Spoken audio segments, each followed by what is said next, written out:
नमस्कार दोस्तों, न्यू प्रगति ट्यूटोरियल में आप सभी का स्वागत है। आइए आज हम हिंदी स्टार्ट करते हैं, जो कि हिंदी व्याकरण होगा हमारा, जो कि लगभग सभी कक्षाओं के लिए महत्वपूर्ण है। बेसिक तो हम यह कह सकते हैं कि कक्षा 9th और कक्षा 10th के लिए ये महत्वपूर्ण होगा, जो कि हमारा ये विषय सूची है। इसके अंदर हमें कौन कौन से चैप्टर पढ़ना है, एक बार हम इसे देख लेते हैं। तो सबसे पहला हमारा आता है वर्णमाला, दूसरे स्थान पर आएगा हमारा वर्तनी, तीसरे स्थान पर आएगा उपसर्ग, चौथे स्थान पर आएगा प्रत्यय, समास, संज्ञा, सर्वनाम, विशेषण, क्रिया, वचन या कारक, लिंग, शब्द, पर्यायवाची शब्द, विलोम शब्द, काल, शुद्ध या अशुद्ध वाक्य, मुहावरे, वाक्य भेद या विराम चिन्ह, अनेक शब्दों के लिए एक शब्द। यानी हम कह सकते हैं कि ये जो हमारा 19 चैप्टर है, लगभग इन्हीं 19 चैप्टरों में से हिंदी व्याकरण का 50 क्वेश्चन पक्का पूछे ही जाते हैं। कितना क्वेश्चन? 50 क्वेश्चन इन्हीं 19 चैप्टरों में से पूछा जाता है, जो कि एक बहुत ही महत्वपूर्ण है सभी कक्षाओं के लिए। तो आइए आज हम इसको स्टार्ट करते हैं। तो सबसे पहला चैप्टर होगा आज हमारा, जो कि है वर्णमाला। तो आज हम पढ़ेंगे वर्णमाला। आइए आज हम वीडियो स्टार्ट करने से पहले हिंदी के बारे में कुछ विशेष चीजें जान लेते हैं।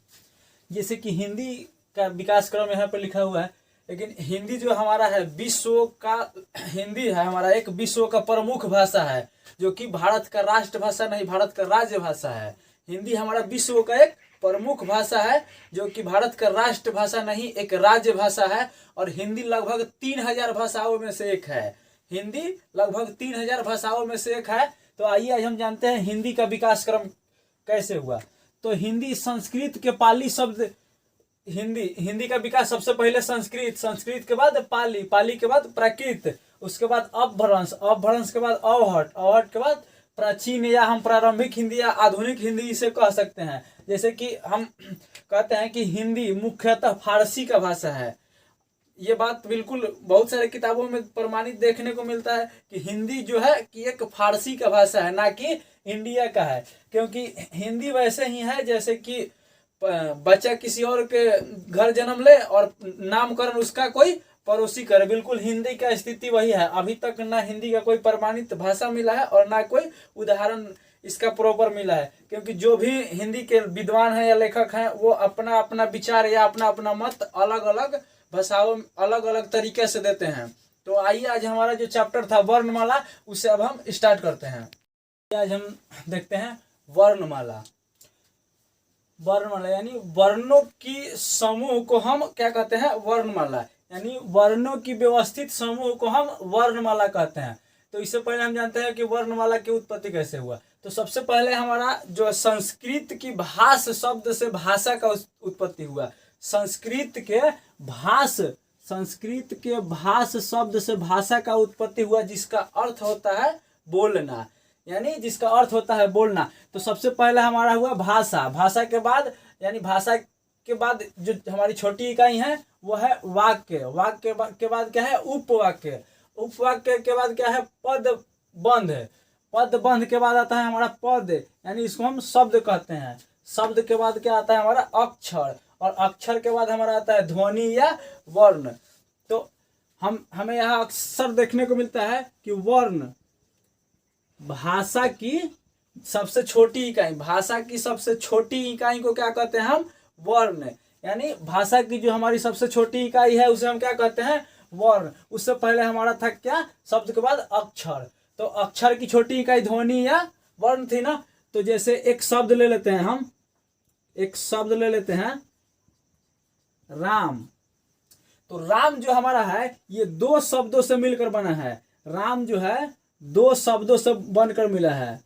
2 शब्दों से बनकर मिला है। रा जोर म, ये 2 शब्द हो गए, रा और म।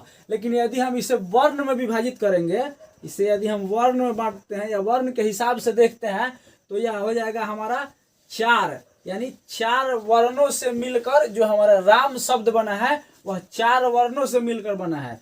जैसे राम हो गया, तो यह हमारा हो गया र में आ जोड़ेंगे तो रा हो गया। उसके बाद म में अ जोड़ेंगे तो ये क्या हो जाएगा, म हो जाएगा। तो र आ म अ राम, ये 4 वर्णों से मिलकर राम शब्द बना है। तो इसीलिए हम इस क्रम में यानी इस क्रम के हिसाब से हम देखते हैं वर्ण को। तो यहाँ तक तो हमारा क्लियर हुआ। आइए अब इसके आगे हम देखते हैं वर्ण, यानी भाषा की सबसे छोटी इकाई को क्या कहते हैं हम, वर्ण। वर्ण को भी उसके उच्चारण के स्थान पर, या हम कह दें कि भाषा के आधार पर वर्णों को भी हम 2 भागों में बांटते हैं। वर्ण को भी कितने भागों में बांटते हैं, 2 भागों में बांटते हैं। जो हमारा है पहला स्वर और दूसरा है व्यंजन। यानी स्वर, वर्णों की संख्या कुल कितनी होती है, 52। भाषा की उन उच्चारण की दृष्टियों से हम क्या करते हैं, वर्णों को 2 भागों में बांटते हैं। पहला है हमारा स्वर और दूसरा है व्यंजन। वर्णों की कुल संख्या कितनी है, 52। तो हम आइए अब जानते हैं स्वर, यानी स्वर की संख्या 11 प्लस 2 = 13। यानी हमें मुख्यतः तो 11 ही स्वर की संख्या देखने को मिलता है, क्योंकि ये 2 होता है, ये जो 2 है ये अयोग्य वाहक स्वर होते हैं। ये जो 2 होते हैं अयोग्य वाहक स्वर होते हैं। और व्यंजनों की संख्या ऐसे हमें तो 35 देखने को मिलता है। तो यह हो जाता है 25 + 4 + 4 = 2। यानी हमारा हो गया 5 4 4 9, यानी 25 और 4 29, 29 और 4 33, 33 और 2 35। और इसमें हमारा जो होता है 4 संयुक्त व्यंजन होते हैं, 4 हमारा संयुक्त व्यंजन होते हैं। तो इसकी संख्या टोटल 39 हो जाता है। और 39 में यदि हम 13 जोड़ते हैं तो यह हमारा 52 हो जाएगा। 9 3 12 के 2 हाथ में रह गया 1, और 3 1 4 1 5। तो टोटल जो हमारा वर्णों की संख्या कितनी हो गई, 52 हो गई। अब आइए हम जानते हैं स्वर। तो इस स्वर में कौन कौन से आते हैं, आइए दोस्तों, ये हमने अभी टोटल अभी जितने हम लोग ने पढ़े थे उसका उदाहरण हमने लिख दिया है। आप इसका चाहे तो स्क्रीनशॉट ले सकते हैं। हम इसको एक बार और रिव्यू कर देते हैं। भाषा संस्कृत के भाषा शब्द से बना है, जिसका अर्थ होता है बोलना। भाषा का सार्थक इकाई वाक्य है। वर्णमाला, वर्णों की व्यवस्थित समूह को वर्णमाला कहते हैं। वर्ण, भाषा की सबसे छोटी इकाई ध्वनि या वर्ण है। वर्णों की संख्या कुल 52 होती है। भाषा की इन व्यवस्थित उच्चारण की दृष्टि से 2 भागों में बांटा गया है। यानी भाषा की इन ध्वनियों के उच्चारण की दृष्टि से देखें तो हम भाषा यानी वर्ण को 2 भागों में बांटते हैं। पहला हमारा है स्वर और दूसरा हमारा है व्यंजन। आप इसका स्क्रीनशॉट ले सकते हैं। आइए अब हम देखते हैं स्वर यानी वॉवेल।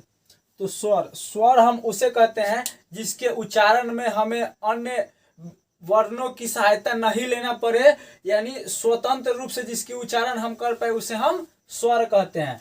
तो स्वर के अंदर कौन कौन से आते हैं, तो अ आके सभी आ जाते हैं, यानी टोटल 13 अक्षर आ जाते हैं। जैसे अ आ हर्षई दीर्घई हर्षऊ दीर्घऊ री ए ऐ ओ औ अन अ। लेकिन ये जो हमारा 2 है अन और अ, ये अयोग वाहक स्वर के अंतर्गत आ जाते हैं। तो हम इसे काउंट नहीं करते हैं, हम इन्हीं 11 को स्वर में काउंट करते हैं। आइए अब देखते हैं नेक्स्ट स्वर। स्वर 3 प्रकार का होता है, यानी स्वर को हम 3 भागों में बांटते हैं। पहला है हमारा हस्य स्वर यानी ह्स्व स्वर, दूसरा है दीर्घ स्वर और तीसरा है प्लुत स्वर। ह्स्व स्वर जिनके उच्चारण में हमें कम समय लगता हो, मैंने स्वर यानी जिसके उच्चारण में किसी अन्य वर्णों की सहायता नहीं लेना पड़े, लेकिन जिनके उच्चारण में हमें कम समय लगता है उसे ह्स्व स्वर कहते हैं। जैसे अ ई उ, यानी जो जितने भी यहाँ आते हैं अ छोटी ई और छोटी उ, यह 3 जो हमारे आते हैं ह्स्व स्वर के अंतर्गत आते हैं। दीर्घ स्वर यानी जिनके उच्चारण में हमें ह्स्व स्वर से ज्यादा समय लगे उसे हम दीर्घ स्वर कहते हैं। जैसे आ बड़ी ई बड़ी उ री ए ऐ ओ औ, यानी ये 3 को छोड़कर बाकी जितने आते हैं, यानी ये हमारे जो 8 आते हैं यह सारे दीर्घ स्वर के अंतर्गत आते हैं। आइए हमारा नेक्स्ट है प्लुत स्वर, यानी उच्चारण में हम प्लुत स्वर के उच्चारण में यानी दीर्घ स्वर से ज्यादा जिसमें समय लगे उसे हम प्लुत स्वर कहते हैं। जैसे ओम, या किसी के नाम मतलब पुकारने में जिस शब्द या जिस वर्ण का प्रयोग करते हैं उसे हम प्लुत स्वर कहते हैं। जैसे राम, राम, राम, यानी रा के बाद लंबा सांस ले रहे हैं, उसके बाद फिर हम म कर रहे हैं। जैसे कि ओम, ओम, ओम। तो यह हमारा हो गया प्लुत स्वर। आइए अब हम नेक्स्ट देखते हैं व्यंजन। आइए अब हम देखते हैं व्यंजन। यानी व्यंजन स्वर की सहायता से, यानी जिस वर्ण को हम स्वर की सहायता से बोलते हैं उसे हम क्या कहते हैं? व्यंजन कहते हैं। सभी व्यंजनों में अ की सहायता रहती है। जैसे कि किसी भी, यानी हम मान ले एक क, तो क व्यंजन है हमारा, तो क में अंत में अ जुड़ा हुआ है, तो सभी व्यंजनों के अंत में अ का प्रयोग होता है। व्यंजनों की संख्या कुल 33 + 2 यानी 35 होता है। अब व्यंजन को हम कुल 4 भागों में बांटते हैं। पहला हो गया हमारा स्पर्श व्यंजन, दूसरा हो गया अंतस्थ व्यंजन, तीसरा हो गया ऊष्म व्यंजन, और चौथा हो गया हमारा द्विगुण व्यंजन। और एक होता है और इसमें ऐड होता है जिसकी संख्या 4 होता है, संयुक्त व्यंजन। संयुक्त व्यंजन। तो आइए आज हम अब देखते हैं हम स्पर्श व्यंजन। तो स्पर्श व्यंजन में क वर्ग, च वर्ग, ट वर्ग, त वर्ग और प वर्ग, यानी क वर्ग, छ वर्ग, ट वर्ग, त वर्ग और प वर्ग, यानी क ख ग घ छ छ ज ट ठ ड थ थ ध प फ ब, यह जितने भी आते हैं टोटल 25 होते हैं। यह सारे स्पर्श व्यंजन के अंतर्गत आते हैं। नेक्स्ट है हमारा अंतस्थ व्यंजन। जिन वर्णों का उच्चारण स्वर तथा व्यंजन के बीच हो, यानी जिसका या हम जिस वर्ण का उच्चारण करते हैं जो बगैर कहीं टकराए हुए बाहर आ जाए आवाज, उसको हम क्या कहते हैं? अंतस्थ व्यंजन कहते हैं। जैसे य, तो यह आते हैं, यह इसकी संख्या 4 होता है, य, र, ल और व, तो यह 4 हो गए। ऊष्म व्यंजन उसे कहते हैं जिस वर्णों के उच्चारण करते समय ज्यादा घर्षण हो, यानी जिस वर्णों की उच्चारण करते समय ज्यादा घर्षण हो, यानी वह ज्यादा जगह रुकते हुए आए, उसे हम क्या कहते हैं? ऊष्म व्यंजन कहते हैं। जैसे स, तो यह तलावे स, मूर्धन्य स, दंती स और ह, यह 4 होते हैं। अब हमारा नेक्स्ट है द्विगुण व्यंजन। तो द्विगुण व्यंजन यानी 2 व्यंजनों के मिलकर बना होता है। सॉरी दोस्तों, जिन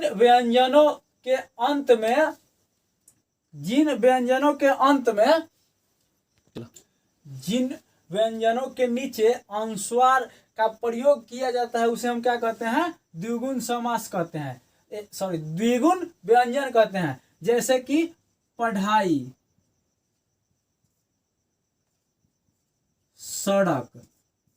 सड़क, ढाई, तो यह 2 होते हैं द्विगु समास, यानी जिसके नीचे, जिन वर्णों के नीचे अनुस्वार का प्रयोग होता है उसे हम द्विगुण व्यंजन कहते हैं। तो यह हमारे 2 होते हैं। तो ये हमारे 25 हो गए, 25 स्पर्श हो गए, 4 अंतस्थ हो गए और 4 ऊष्म हो गए और 2 द्विगुण व्यंजन हो गए। तो यह हो गए हमारे 6, 4 2 6, 6 4 10, 10 और 25, यह 35 हो गए। और 4 हमारे संयुक्त व्यंजन हो गए, यानी 2 व्यंजनों से जो मिलकर बना होता है उसे हम क्या कहते हैं? संयुक्त व्यंजन कहते हैं। इसकी संख्या 4 होता है। तो आइए अब हम उसको देखते हैं।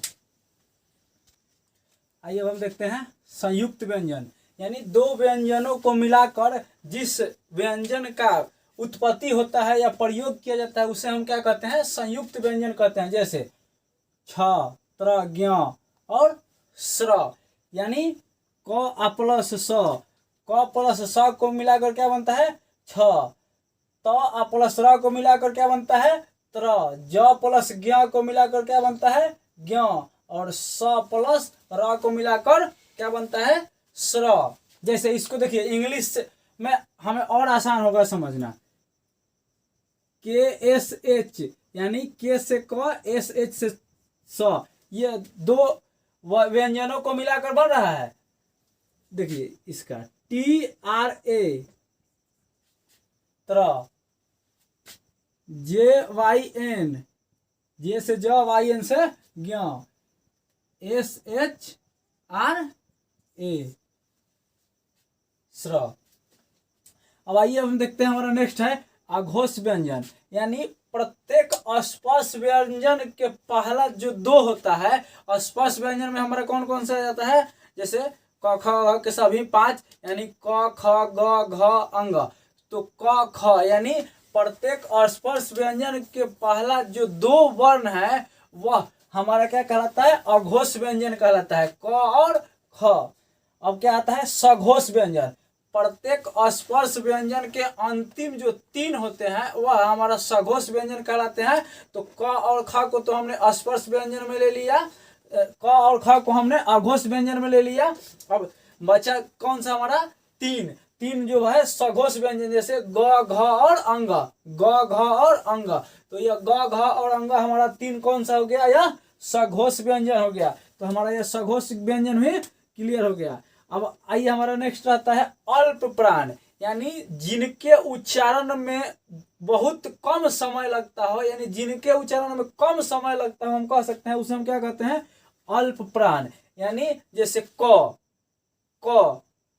में बहुत कम समय लग रहा है, तो यह हो गया हमारा अल्प प्राण। अब आइए नेक्स्ट देखते हैं हमारा जो है महाप्राण, यानी जिनके उच्चारण में ज्यादा समय लगता है उसे हम क्या कहते हैं महाप्राण। यानी क के अपेक्षा यदि हम ख को कहें तो ख में ज्यादा समय लग रहा है, तो इसीलिए जो हमारा ख हो गया वह क्या है महाप्राण। यानी जिसके उच्चारण में कम समय लगे उसे अल्प प्राण, और जिसके उच्चारण में ज्यादा समय लगे उसे हम महाप्राण कहते हैं। आइए एक बार हम फिर से शॉर्ट ट्रिक में देख लेते हैं, जो वर्णों की संख्या थी वह कितने कितने थी।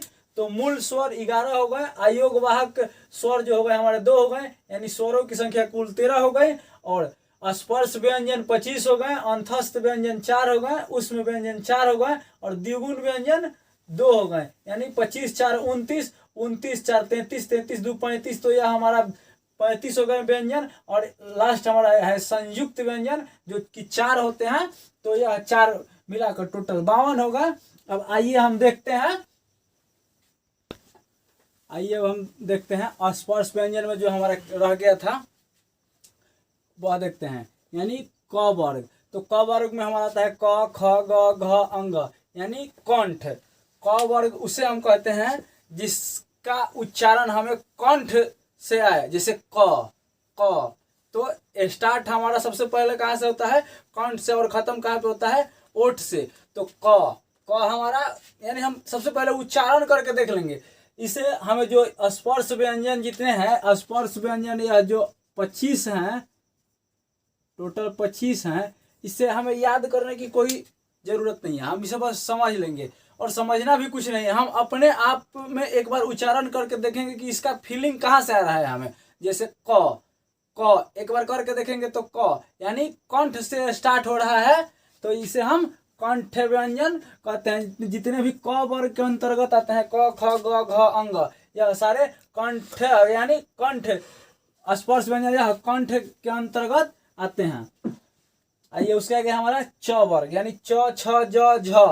तो च छ यानी जितने भी तालाबे तालु, यानी च उच्चारण करके देख लेंगे, तो जितने भी तालु में टच कर रहे हैं तो यह सारे तालाबे के अंतर्गत आ जाते हैं, जितने भी च वर्ग के होते हैं। अब आइए नेक्स्ट देखते हैं ट वर्ग। तो ट वर्ग में आते हैं ट ठ ड ढ और न। ट यानी मूर्धन्य, तो जीभ को मोड़ते हुए आगे की तरफ टच कर रहा है, तो यह हो जाएगा हमारा मूर्धन्य। इसको उच्चारण करके देख लेंगे तो हो जाएगा हमारा ट वर्ग का कौन सा मूर्धन्य। और अब आ गया त वर्ग। तो त जो हमारा जीभ है वह दांत में टच कर रहा है, त तो ये हो गया हमारा त वर्ग, यानी दंत दांत।